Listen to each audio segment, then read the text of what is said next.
नमस्कार बंधुओं, उत्कर्ष परिवार में आप सभी का बहुत बहुत स्वागत अभिनंदन है। मैं सहदेव चौधरी आप सभी को नमस्कार करता हूं। प्यारे भाई बहनों, ध्यान से समझो। पहले तो जो पिछले 5 जो प्रश्न थे जो मैंने आपको गृह कार्य दिया था, पहले इस पर चर्चा करेंगे, फिर इससे संबंधित आगे और भी बातें करेंगे। तो देखिए, सबसे पहला प्रश्न है कि संघर्षी और स्पर्श संघर्षी व्यंजनों में अंतर स्पष्ट करें। तो देखो, आपको मैंने बड़े विस्तार से बताया था संघर्षी और स्पर्श संघर्षी व्यंजनों में क्या अंतर होता है। तो बड़े ध्यान से समझना है और ध्यान देना है। सबसे पहले हम बात करेंगे संघर्षी व्यंजन की, कि संघर्षी व्यंजन कौन से होते हैं। संघर्षी और स्पर्श संघर्षी। तो देखो, पहले तो प्रश्न समझो, संघर्षी और स्पर्श संघर्षी व्यंजनों में अंतर स्पष्ट करें। देखिए, तो संघर्षी और स्पर्श संघर्षी में जो अंतर है वो क्या अंतर है। जैसा कि आपको अच्छे से पता है, वे वर्ण जिनके उच्चारण में 2 उच्चारण अवयव इतनी निकटता पर आ जाते हैं कि बीच का मार्ग छोटा हो जाता है और वायु संघर्ष या घर्षण के साथ बाहर निकलती है, उन्हें संघर्षी व्यंजन कहते हैं। तो संघर्षी में क्या होता है, 2 उच्चारण अवयव इतनी निकटता पर आ जाते हैं कि बीच का मार्ग कैसा हो जाता है, छोटा।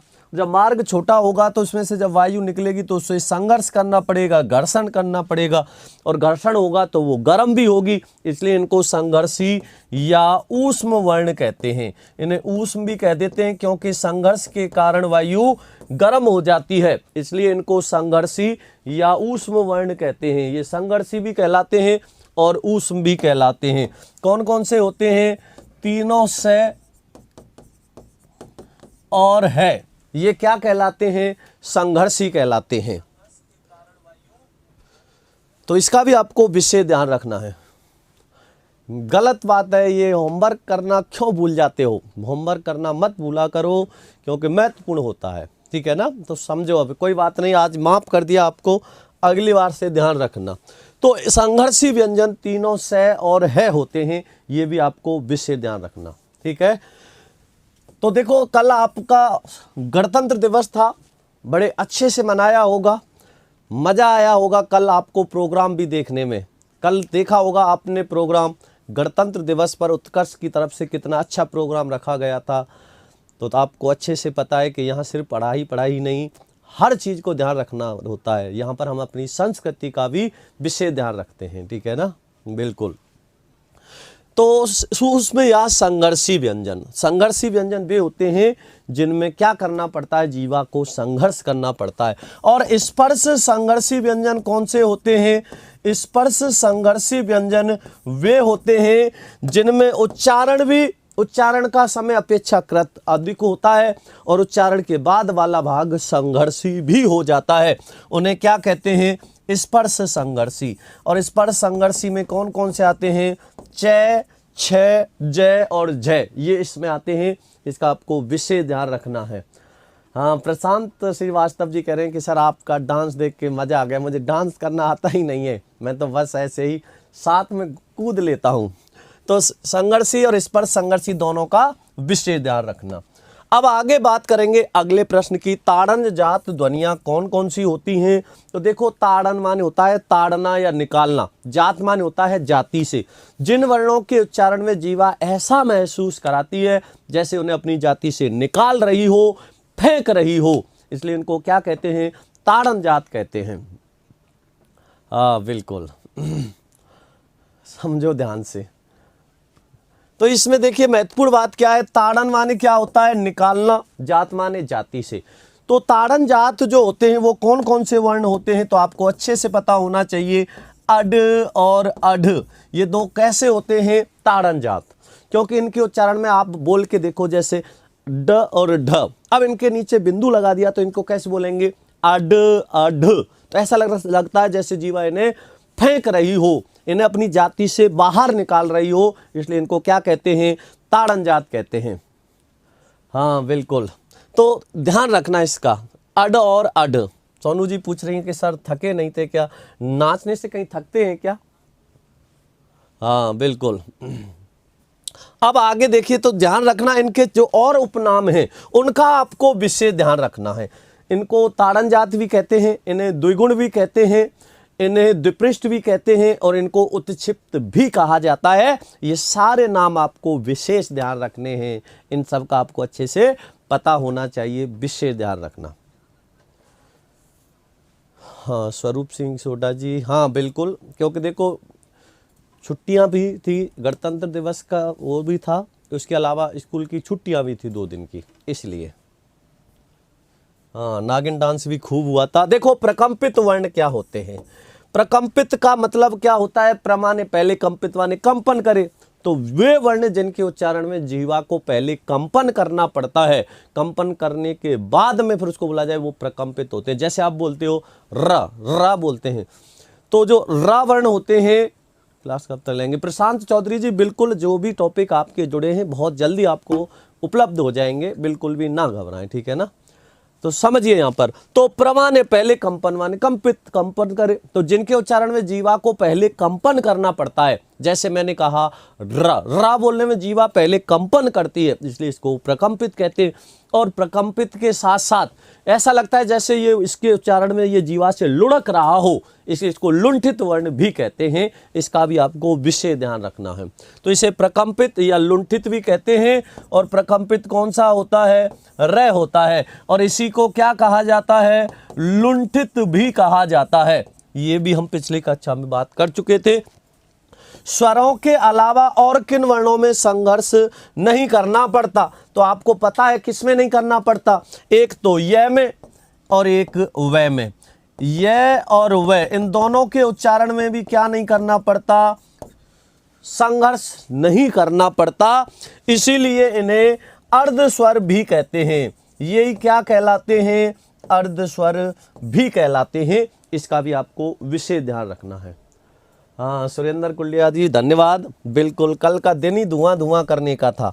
संघर्षी व्यंजनों का सही क्रम समझाएं। तो देखो, आपको पंचम वर्णों का क्रम अच्छे से आना चाहिए, संघर्षी व्यंजनों का क्रम भी अच्छे से आना चाहिए। ये बहुत महत्वपूर्ण बात है। तो देखिए, और इसके अलावा अंतस्थ जो वर्ण हैं उनका भी क्रम आपको विशेष ध्यान रखना है, क्योंकि हिंदी में और संस्कृत में क्रम उल्टा होता है, अलग होता है, ठीक है ना। तो संघर्षी व्यंजनों का सही क्रम की बात करें तो क्रम क्या होगा? तो संघर्षी कौन कौन से होते हैं? तो क्रम में आएंगे, सबसे पहले आएगा तालव्य से, उसके बाद में आता है मूर्धन्य से, फिर आएगा दंत्य से और अंत में आता है। तो ये भी आपको विशेष ध्यान रखने हैं। ये पांचों प्रश्न मैं आपको बता चुका। अब बात करते हैं आगे की। तो देखो, हमने स्वर पढ़ लिए थे, व्यंजन पढ़ लिए थे, स्वरों का वर्गीकरण पढ़ लिया था, व्यंजनों का वर्गीकरण भी पढ़ लिया। अब बात करेंगे इसके बाद में स्वर तंत्रियों में कंपन के आधार पर वर्ण। अब हमारा आज का जो प्रकरण होगा वो क्या होगा? स्वर तंत्रियों में, स्वर तंत्रियों में कंपन के आधार पर, स्वर तंत्रियों में कंपन के आधार पर वर्ण, स्वर तंत्रियों में कंपन के आधार पर वर्ण। और स्वर तंत्रियों में कंपन के आधार पर वर्ण के कितने भेद होते हैं तो आपको अच्छे से पता होना चाहिए। स्वर तंत्रियों में कंपन होगा तो जिनके उच्चारण में कंपन नहीं हो उन्हें अघोष कह देंगे, और जिनके में कंपन हो उन्हें सघोष या घोष कह देते हैं। अब इसको देखो, पहले समझना अच्छे से। स्वर तंत्रियों में कंपन के आधार पर हम इसको कितने भागों में बांट देते हैं? 2 भागों में। एक तो होता है अघोष और दूसरा क्या होता है? घोष। और इसी को हम क्या कह देते हैं? सघोष कह देते हैं। तो बड़े ध्यान से समझना इसको, बहुत महत्वपूर्ण बातें करेंगे हम यहाँ। ए माने होता है नहीं, और घोष माने होता है गूंज, नाद या कंपन। तो जिसमें क्या नहीं हो, गूंज, नाद या कंपन नहीं हो, वो अघोष है। और जिन्हें गूंज, नाद या कंपन के साथ बोला जाए, जिसमें गूंज, नाद या कंपन अधिक हो, उन्हें घोष या सघोष कहते हैं। ये भी आपको विशेष ध्यान रखना है, ठीक है ना। समझिए इसको। हिंदी क्या है? हाँ बिल्कुल सही सुना है आपने। हाँ बिल्कुल, हिंदी क्या है? किसी ने पूछा है हिंदी क्या है? हिंदी विचार अभिव्यक्ति का माध्यम है, जिसे हम राजभाषा कहते हैं। जिसे हम किस में गिनते हैं, राजभाषा में। ठीक है, अब देखो आगे। तो सबसे पहले हम बात करेंगे यहाँ किसकी, अघोष की। सबसे पहले जो बात करेंगे वो किसकी करेंगे, अघोष की।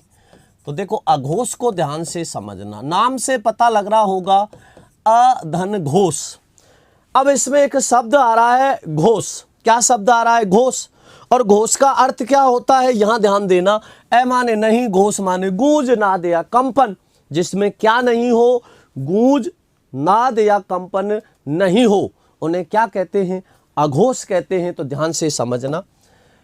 अब देखिए, सबसे पहले तो मैं ये लिख देता हूं, घोष का अर्थ होता है, घोष का अर्थ होता है, घोष का अर्थ होता है गूंज, नाद या कंपन। और इसके साथ में क्या जुड़ गया, अ जुड़ गया। इसका मतलब नहीं। जिसके साथ में क्या जोड़ देंगे हम, अ, मतलब नहीं। तो घोष का अर्थ होता है गूंज, नाद या कंपन। और इसमें क्या पूछ रहा है, अघोष। तो यहां क्या लिखेंगे, अर्थात वे वर्ण जिनके उच्चारण में, वे वर्ण जिनके उच्चारण में गूंज, नाद या कंपन नहीं होता है। वे वर्ण जिनके उच्चारण में गूंज, नाद या कंपन नहीं होता है,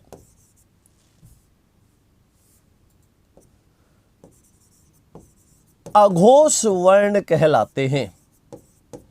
अघोष वर्ण कहलाते हैं। अब देखो एक बात यहां ध्यान से समझना,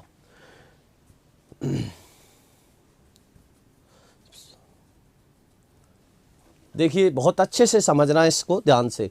जिनमें गूंज, नाद या कंपन नहीं होता है उन्हें क्या कहते, अघोष।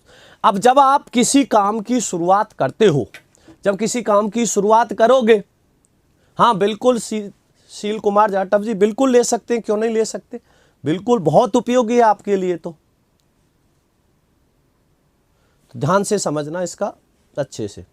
सर क्रिया के प्रयोग व संरचना के आधार पर 8 भेद बताए आपने, एनसीईआरटी में 5 हैं, एग्जाम में क्या करें। अरे देखो भाषा परिवर्तनशील है, समय के अनुसार भाषा में परिवर्तन होते रहते हैं।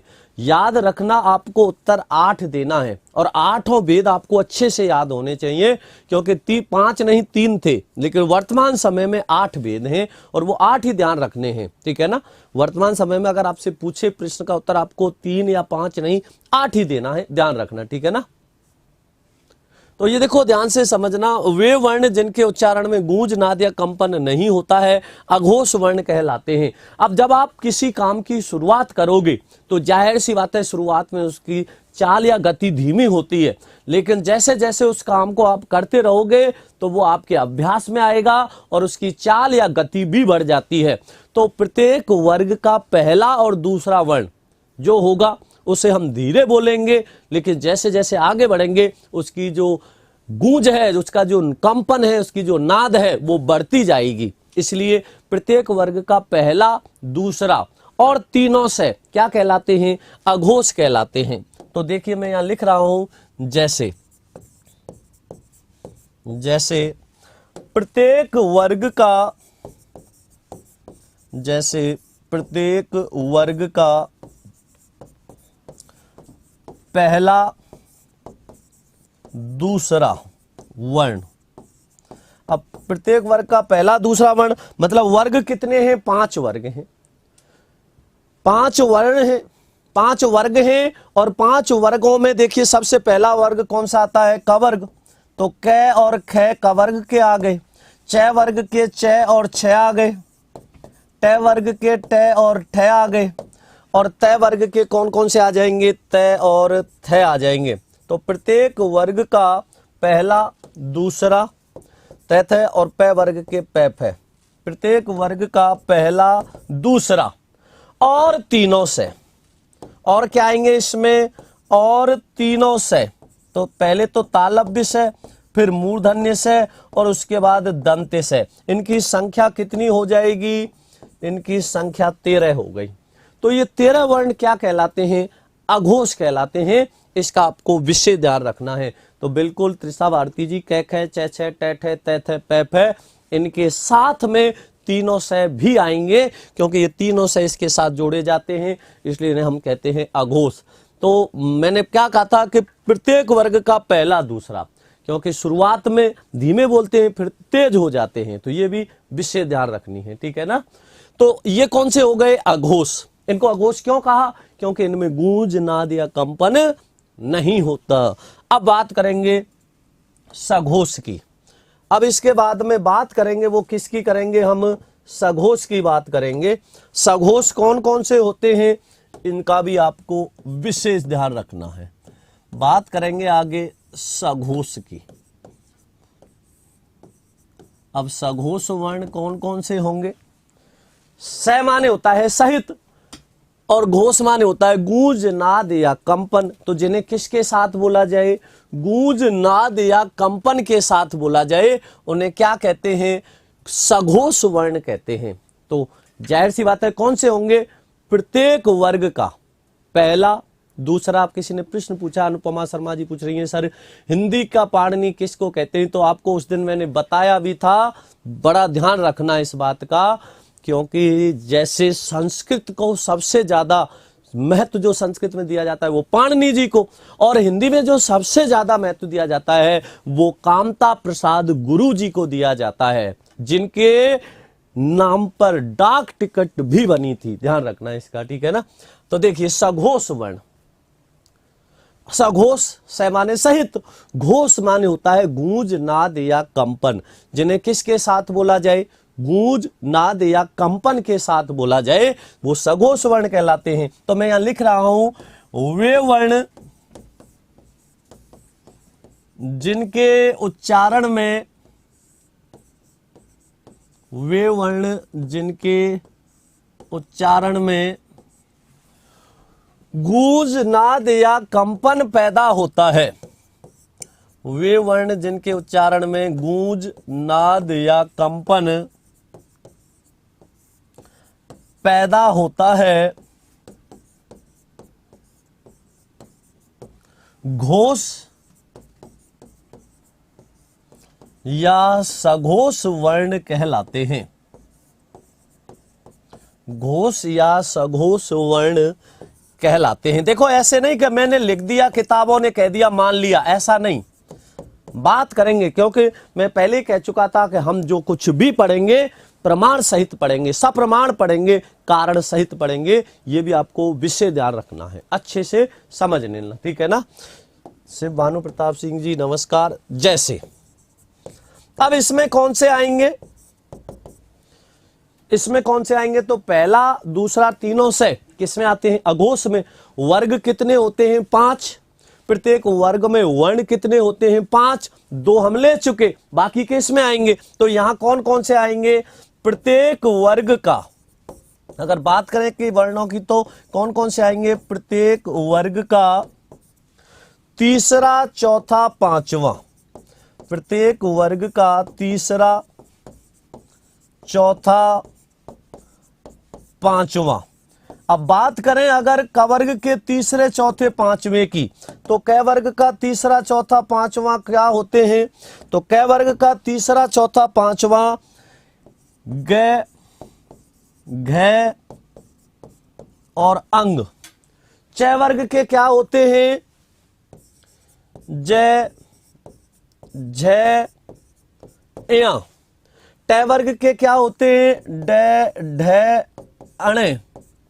त वर्ग के क्या होते हैं? द, ध, ने। और प वर्ग में आते हैं ब, भ, में। तो प्रत्येक वर्ग का तीसरा, चौथा, पांचवा, य, र, ल, व, य, र, ल, व और तीनों से, सॉरी, और क्या आएंगे इसमें? प्रत्येक वर्ग का तीसरा, चौथा, पांचवा, यरे लेवे है, तीनों से तो अघोष में आ जाते हैं। और इसके साथ में क्या आ जाएंगे? सभी स्वर। और इसके साथ में क्या आएंगे? सभी स्वर आ जाएंगे। इस प्रकार से इनकी संख्या कितनी हो जाएगी? इनकी संख्या 31 हो जाएगी। 13 वो, 31 ये, 44 होगी। तो कौन कौन से हुए इसमें? प्रत्येक वर्ग का तीसरा, चौथा, पांचवा, यरे लेवे है और सभी स्वर। तो 3 वर्ण, 5 वर्ग 15, 5 कौन से हो गए? यरे लेवे है 20, स्वर कितने होते हैं? 11। इस प्रकार से इनकी संख्या कितनी हो जाती है? 31 हो जाती है। अब देखो, आपने बोला क, ख, ग, घ, ऐसे बढ़ के जाओगे अंग, तो आवाज बढ़ती जाएगी। ठीक है ना, ध्यान से समझो। जैसे मैंने कहा चे, छे, जे, झे, या। आप जब छोटे थे, जब आप पहली कक्षा में पढ़ते थे, अब तो पता नहीं कौन कौन सी आ गई पहली कक्षा से पहले, UKG, LKG, KKG, पता नहीं कौन कौन सी जी आ गई। पहले सीधा होता था पहली क्लास। और जब आप पहली क्लास में पढ़ते थे तो आपको अच्छे से पता है, सबसे पहले आप जाके वहां बैठ जाते थे और एक कोई भी बच्चा खड़ा होके फिर बोलता था छोटा आ। आप पीछे से क्या बोलते? छोटा आ। जैसे जैसे वो आगे बढ़ता वैसे वैसे आवाज तेज होती जाती थी। जैसे आपने बोला क, फिर बोलते क, ख, ख, गा, ग, घा, घ, अंग। तो ऐसे बढ़ते जाते थे। तो शुरू में तो धीरे बोलते थे, लेकिन बाद में वो तेज होता जाता था। तो शुरुआत में गूंज, नाद या कंपन कम होता है, बाद में अधिक होता है। अधिक होने के कारण इन्हें सघोष या घोष वर्ण कहते हैं, क्योंकि इनमें गूंज, नाद या कंपन ज्यादा होता है। तो इनका भी आपको विशेष ध्यान रखना है, ये भी आपको अच्छे से पता होना चाहिए। बिल्कुल राजकुमारी घंटाला जी सही कह रही हैं। सर बोलते थे का कबूतर, तो का कबूतर, खा खरगोश, फिर इस प्रकार बढ़ते जाते और आवाज तेज होती जाती थी। बिल्कुल सही बात है, ध्यान रखना इसका। तो ये कौन से हो गए? प्राण, वायु या श्वास के आधार पर, सॉरी किसके आधार पर? गूंज, नाद या कंपन के आधार पर। अब दूसरा भेद करेंगे वो प्राण, वायु या श्वास के आधार पर। और प्राण, वायु, श्वास को कहते हैं, उसके आधार पर भी 2 भेद होते हैं जिनकी अब चर्चा करेंगे। ठीक है ना, ध्यान से समझना। देखो, एक बात का विशेष ध्यान रखना, आगे हम जो बात करेंगे वो किसके आधार पर है? प्राण, वायु। अब अच्छा, आप एक बात बताओ, प्राणों की वायु क्या है? हमारे जो प्राण है उनकी वायु क्या है? किसको कहते हैं प्राण, वायु? समझना बहुत ध्यान से और अच्छे से समझना। हाँ बिल्कुल, देखो मैं बार बार बताता हूं, फिर दोबारा से बता रहा हूं, ध्यान से समझना। ये प्रत्येक विद्यार्थी, चाहे वो 8वीं क्लास का हो, 10वीं का हो, 9वीं का हो, 11वीं का हो, 12वीं का हो, किसी भी एग्जाम की तैयारी कर रहा हो, कोई भी कंपटीशन की तैयारी कर रहा हो, हर विद्यार्थी के लिए उपयोगी क्लास है। तो याद रखना, ऐसा नहीं किसी एक विशेष का है। तो ये भी आपको ध्यान रखना है, अच्छे से समझना। ठीक है ना? हाँ बिल्कुल, देखो कितनी अच्छी बात कही है इन्होंने। शिक्षण विधि के अनुसार अनुकरण करते थे, अध्यापक बोलता या फिर कोई विद्यार्थी बोलता और बाकी सभी विद्यार्थी उसका अनुकरण करके बोलते थे। बिल्कुल विशेष ध्यान रखना, अच्छे से समझ लेना, विशेष ध्यान रखनी है। ठीक है ना? अब यहां ध्यान देना, प्राण वायु, प्राण वायु को ही क्या कहते हैं?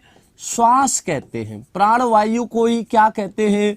श्वास कहते हैं। तो प्राण वायु या श्वास के आधार पर, और प्राण वायु या श्वास के आधार पर कितने भेद होते हैं? तो आपको अच्छे से पता होना चाहिए।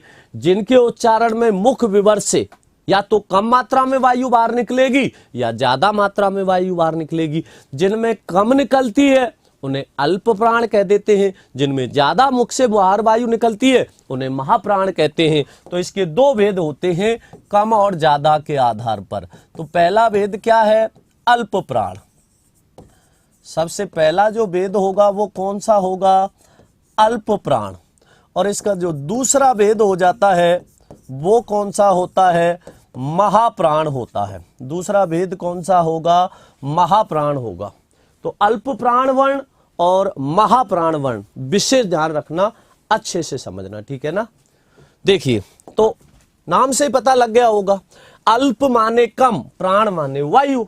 तो जिन वर्णों के उच्चारण में मुख से कम मात्रा में वायु बाहर निकलेगी वो अल्प प्राण होंगे, और जिनके उच्चारण में मुख से ज्यादा वायु बाहर निकलेगी वो महाप्राण वर्ण होंगे। तो इनको ध्यान से समझना।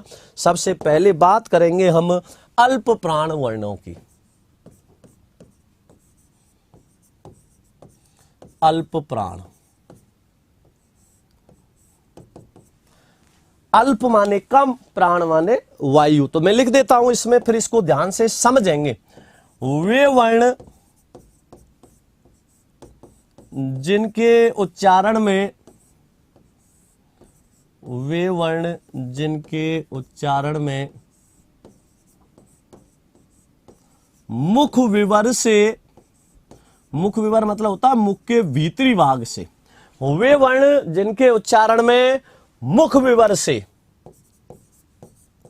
कम मात्रा में वायु बाहर निकलती है, मुख विवर से कम मात्रा में वायु बाहर निकलती है, वायु बाहर निकलती है,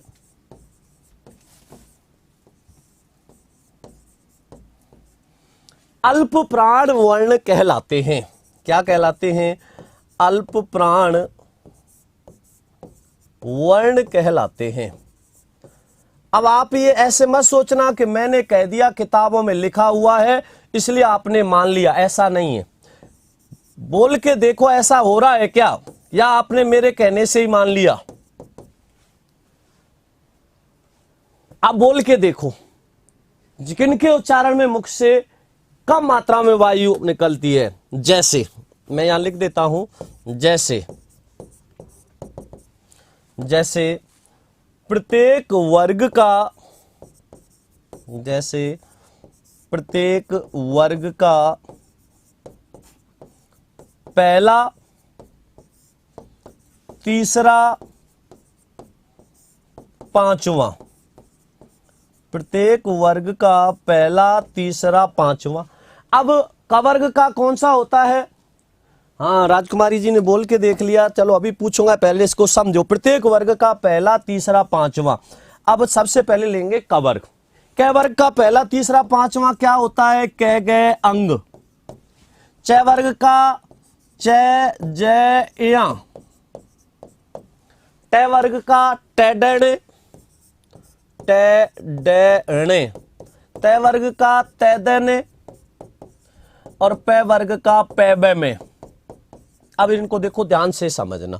प्रत्येक वर्ग का पहला, तीसरा, पांचवा ये क्या कहलाते हैं? अघोष, क्योंकि इनके उच्चारण में मुख से कम मात्रा में वायु बाहर निकलती है। तो प्रत्येक वर्ग का पहला, तीसरा, पांचवा य, र, ल, व।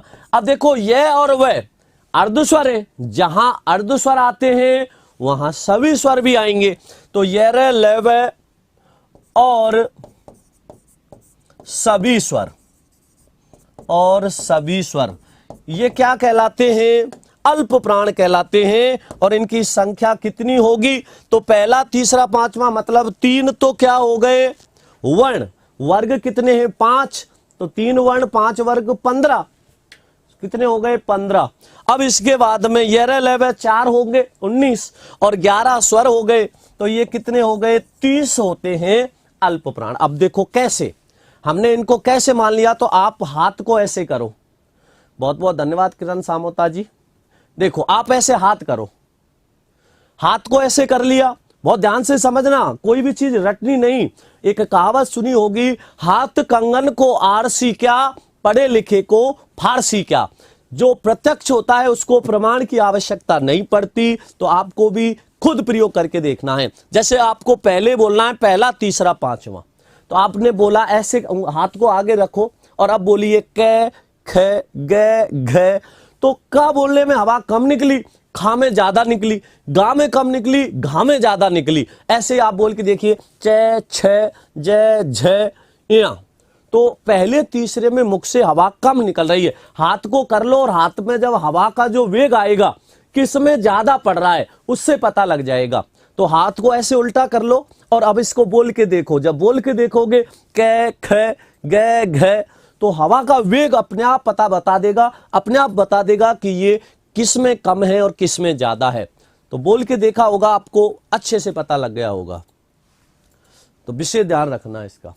बिल्कुल जय कपूर पहाड़ी जी, कोई बात नहीं, नहीं बोल रहा मैं, ठीक है ना। देखो कपूर जी को दिक्कत हो गई कि नहीं हमारे सिर्फ गौरव सर ही बोलेंगे चल झूठी और कोई नहीं बोल सकता। कोई बात नहीं, मैं आपको भी दुखी नहीं कर रहा, नहीं बोलूंगा, गौरव सर से बोलता हूं, कल आपको जरूर सुना देंगे। तो देखिए प्रत्येक वर्ग का पहला, तीसरा, पांचवा, यर, लय और सभी स्वर ये क्या कहलाते हैं? ये सभी अल्प प्राण कहलाते हैं, क्योंकि इनके उच्चारण में मुख विवर से कम मात्रा में वायु बाहर निकलती है।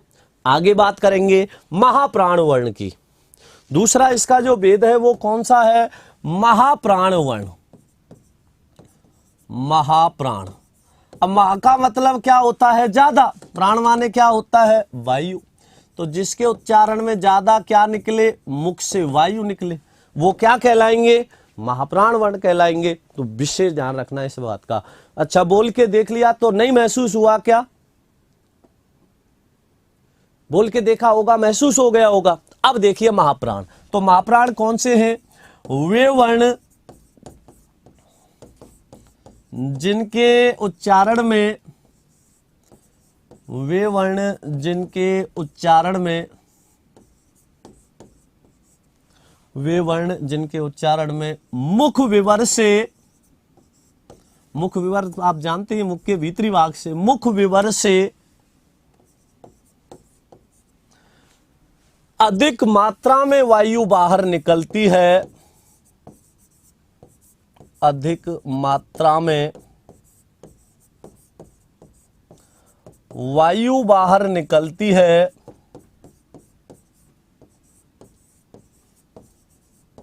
वे वर्ण जिनके उच्चारण में मुख विवर से अधिक मात्रा में वायु बाहर निकलती है, उन्हें क्या कहते हैं? महाप्राण वर्ण कहलाते हैं। महाप्राण वर्ण कहलाते हैं।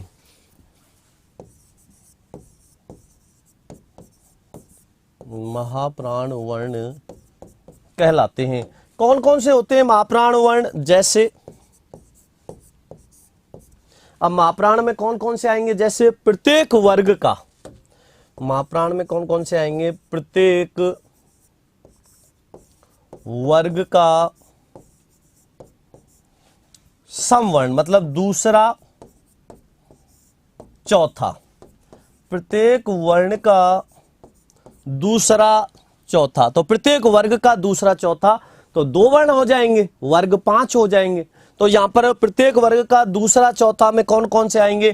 कै वर्ग का दूसरा चौथा ख और घ, च वर्ग का छ और झ हो जाएगा, छ और झ हो जाएगा।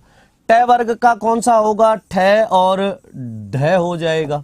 त वर्ग का थ और ध हो जाएगा। और प वर्ग का कौन सा होगा? फ और भ होगा। प्रत्येक वर्ग का दूसरा चौथा। और कौन से आएंगे इसमें? और तीनों सयों के साथ में है आ जाएगा। अब देखो इन सय का उच्चारण हम एक जैसा कर देते हैं, सय का उच्चारण भी हम एक जैसा कर देते हैं, इनका भी ध्यान रखना है। तो इनकी संख्या कितनी हो गई? 14, क्योंकि 5 वर्ग हैं, 2 वर्ण हैं। 5 वर्ग 2 वर्ण 10 और 4 हो गए तीनों सय और है 14 वर्ण। क्या कहलाते हैं? ये महाप्राण वर्ण कहलाते हैं। ये भी आपको ध्यान रखना है। अब देखो यहां समझना इसमें महत्वपूर्ण बात। मैंने कहा जैसे कि आपके जिसके उच्चारण में वायु बाहर निकलती है अधिक मात्रा में, उन्हें हम क्या कह देते हैं? महाप्राण वर्ण कहते हैं।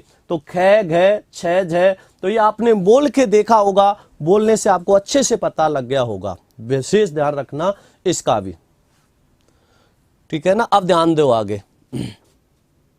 अच्छा बिल्कुल ले बीना जी, हाँ बिल्कुल लो, मैं हट जाता हूं। राजू राम जी ज्यादा जल्दी थोड़ी है आपको कोई।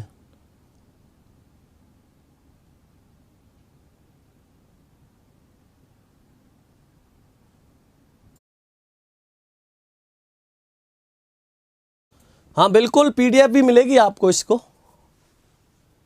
बिल्कुल पीडीएफ भी इसकी जरूर मिलेगी, क्यों नहीं मिलेगी, पीडीएफ भी मिलती है, समझना इसका। अब समझो यहां पे ध्यान से, तो देखो इसमें ध्यान रखना, प्रत्येक वर्ग का पहला, तीसरा, पांचवा यर लव है और सभी स्वर अल्प प्राण कहलाते हैं। दूसरा, चौथा तीनों से और है महाप्राण कहलाते हैं। अब इनमें सयों का उच्चारण का ध्यान रखना है। जो सबसे पहला सा होता है इसे बोला जाता है तालु से।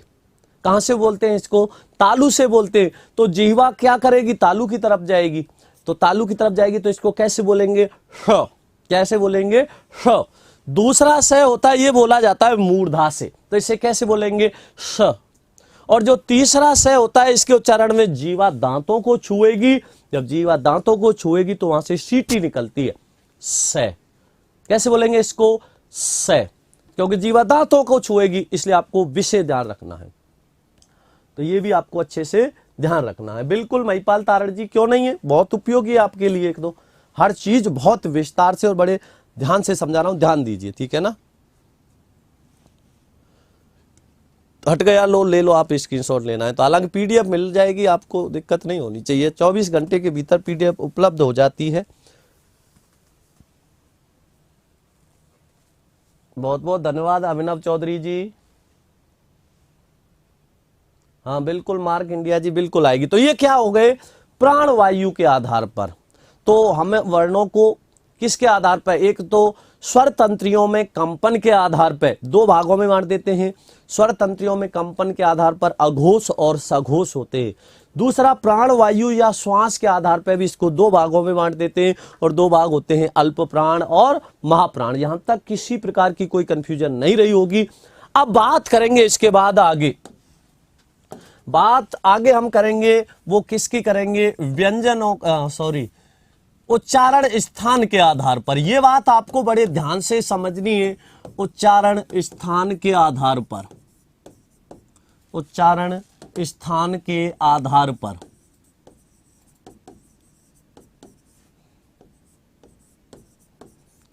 और उच्चारण स्थान के आधार पर हम इसको कितने भागों में बांट देते हैं, ध्यान रखना। कई पुस्तकों में ये 9 भेद होते हैं इसके, कई में 8 होते हैं, कई में कुछ होते हैं, पूछ लेता है, ध्यान रखना 11 करते हैं हम इसके भेद। उच्चारण स्थान के आधार पर वर्णों को हम कितने भागों में बांट देते हैं, 11 भागों में बांट देते हैं। 11 भाग कौन कौन से होते हैं ये भी आपको अच्छे से पता होना चाहिए। तो उच्चारण स्थान के आधार पर कितने भेद हैं, 11 भेद हैं। अब 11 भेद कौन कौन से होते हैं ये आपको बहुत अच्छे से समझना है। तो सबसे पहले हम इसका एक डायग्राम बनाएंगे, वो डायग्राम आपको अच्छे से आना चाहिए, ये भी आपको विशेष ध्यान रखना है, ठीक है ना। ध्यान दीजिए। तो स्वरूप सिंह सोढ़ा जी की बचपन की याद ताजा हो गई, तो ये तो मेरा सौभाग्य है कि मैंने आपकी बचपन की यादें ताजा कर दी। तो उच्चारण स्थान के आधार पर ध्यान से समझना। मैं हिंदी के अनुसार भी समझाऊंगा, इसके साथ साथ में हिंदी संस्कृत के सूत्र भी प्रयोग में लूंगा, जिससे भी आपको याद हो जाए वो याद कर लेना, ठीक है ना। ध्यान देना इसमें। लक्ष्मी बौद्ध जी, मैं अभी लिखा चुका हूं अल्प प्राणों की संख्या कितनी होती है। तो मैंने बताया था ना, अल्प प्राणों की जो संख्या होती है उनकी संख्या में प्रत्येक वर्ग का पहला, तीसरा, पांचवा, ठीक है ना, यर लव है और सभी स्वर आते हैं, तो जाहिर सी बात है उनकी संख्या 30 हो जाएगी। महाप्राण 14 हो जाते हैं। महाप्राण में दूसरा, चौथा और तीनों से के साथ है आ जाता है, तो 30 अल्प प्राण होते हैं, 14 महाप्राण होते हैं। तो ये भी विशेष ध्यान रखनी है। हरिंदर कृष्णकासवान जी, आप क्लास खत्म हो जाए, क्लास कंप्लीट होने के बाद में कमेंट बॉक्स में कमेंट कर देना, आपको रिप्लाई अवश्य मिल जाएगा, ठीक है ना। ये जो भी आपके कोई प्रश्न होते हैं ना, ध्यान रखना, ऐसा कोई भी प्रश्न हुआ करे तो आप क्या है, टॉपिक से हटके मैं बार बार नहीं बता सकता, क्योंकि जो भी मेरे भाई बहन बाद में क्लास देखते हैं उनको बहुत समस्या होती है। तो आपका ऐसा कोई भी कमेंट हुआ करे, आप क्लास खत्म होने के बाद में कमेंट बॉक्स में कमेंट कर दिया करो, जिसका रिप्लाई आपको अवश्य मिलेगा, ठीक है ना। तो बिल्कुल भी ना घबराएं, क्योंकि मैं बाद में भी कमेंटों को देखता हूं, कोई भी कमेंट जो जरूरी होता है जिसका रिप्लाई, तो मैं जरूर रिप्लाई दे देता हूं। तो बिल्कुल भी नहीं घबराना आपको, ठीक है ना। पवन कुमार जी, कमेंट बॉक्स में आप कमेंट कर दो, आपको रिप्लाई अवश्य दूंगा, विशेष ध्यान रखना, ठीक है ना। अब ध्यान देना यहां पर और ध्यान से समझना। उच्चारण स्थान के आधार पर हम इसके जो भेद कर देते हैं वो कितने कर देते हैं, 11। 11 भेद कैसे कैसे होते हैं ये बात आपको ध्यान से समझनी है। तो देखो इसमें 11 वेदों को बड़े ध्यान से समझना है। चर्चा तो इसकी विस्तार से कल करेंगे, लेकिन 11 वेदों को एक बार थोड़ा सा सरसरी नजर से देख लो, समझ लेना। फिर सबसे पहला हम कौन सा कर देते हैं? कंठ। सबसे पहला होता है वो होता है कंठ। दूसरा होता है वो होता है तालु। तीसरा होता है वो होता है मूर्धा। चौथा होता है दंत्य। पांचवा होता है ओष्ठ्य। कंठ, तालु, मूर्धा, दंत, ओष्ठ, ठीक है ना। अब इसके आगे समझो तो क वर्ग में आ जाएगा कंठ, च वर्ग में आ जाएगा तालु, ट वर्ग में आ जाएगा मूर्धा, त वर्ग में आ जाएगा दंत, प वर्ग में आ जाता है ओष्ठ। तो ये तो का वर्ग से लेके मतलब 5 वर्गों के आ गए। अब इसके बाद में अगला कौन सा कर देंगे? अगला भेद इसमें हो जाएगा नासिक्य। अगला कौन सा हो जाएगा? नासिक्य हो जाएगा। ये तो 6 हो गए। अब इसके बाद में बाकी के जो भेद हैं वो कौन कौन से होंगे? तो यहां मैंने लिख दिया 7वां, उसके बाद में है 8वां, फिर है 9वां, ये 10वां और अंतिम 11वां। अब बाकी के भी समझना, ठीक है ना। हाँ बिल्कुल पूरे करके भी बताएंगे। अकुआ विसर्जनीय नाम कंठ है, इच्छुषा नाम तालु, ऋतुषा नाम मूर्धा, लितृषा नाम दंत्य, पुपद्यमानीय नाम ओष्ठ। इनकी चर्चा बहुत विस्तार से करेंगे। पहले हमें 11 कौन कौन से भेद हैं ये समझना है, फिर इनको हम विस्तार से समझेंगे। सबसे पहले इसका क्रम संख्या लिखेंगे, फिर उच्चारण सूत्र लिखेंगे, और उसके बाद में उसमें कौन कौन से वर्ण आते हैं ये भी विस्तार से लिखेंगे। पहले होते 11 कौन कौन से हैं ये पता होना चाहिए, उसके बाद की चर्चा विस्तार से अगली कक्षा में करेंगे। विषय ध्यान रखना, ठीक है ना। बहुत बहुत धन्यवाद अशोक राज मीणा जी। यहां ध्यान दो। अब कंठ, तालु, मूर्धा, दंत, ओष्ठ, नासिक्य, ठीक है ना। अब इसके बाद में अगला भेद कौन सा हो जाएगा? दंतोष्ठ। कौन सा हो जाएगा? दंतोष्ठ हो जाएगा। और उसके बाद में कौन सा हो जाएगा? कंठ, तालु। बहुत ध्यान से समझ लें। पहले तो हमें 11 का भेद संख्या कौन कौन से हैं, 11 में कौन कौन आते हैं ये आपसे अच्छे से पता होना चाहिए। कृष्णवान हरिंदर जी स्वागत है आपका, अभिनंदन है। दंतोष्ठ, कंठ, तालु। तो दंतोष्ठ वह होता है वो दंतोष्ठ में आ जाता है, ए आई कंठ तालु में, और ओ किस में आ जाएंगे? कंठ ओष्ठ में, कंठ ओष्ठ। अब इसके बाद में 10वां जो भेद होता है वो होता है वर्तस्य का। ध्यान रखना, वर्तस्य का अर्थ होता है मसूड़ा। वर्तस्य का अर्थ क्या होता है? मसूड़ा होता है। और अगला इसके बाद में जो 11वां भेद होता है वो किसका होता है? काकल्य या अली जिह्वा का। काकल्य या अली जिह्वा का। एक बात का ध्यान रखना, एक ही वर्ण को कई कई उच्चारण स्थानों से बोल दिया जाता है। एक ही वर्ण को कैसे बोल दिया जाता है? जैसे मैंने आपसे कोई भी एक वर्ण ले लेते हैं, कोई भी एक वर्ण ले लिया, जैसे मैंने ले लिया ल वर्ण।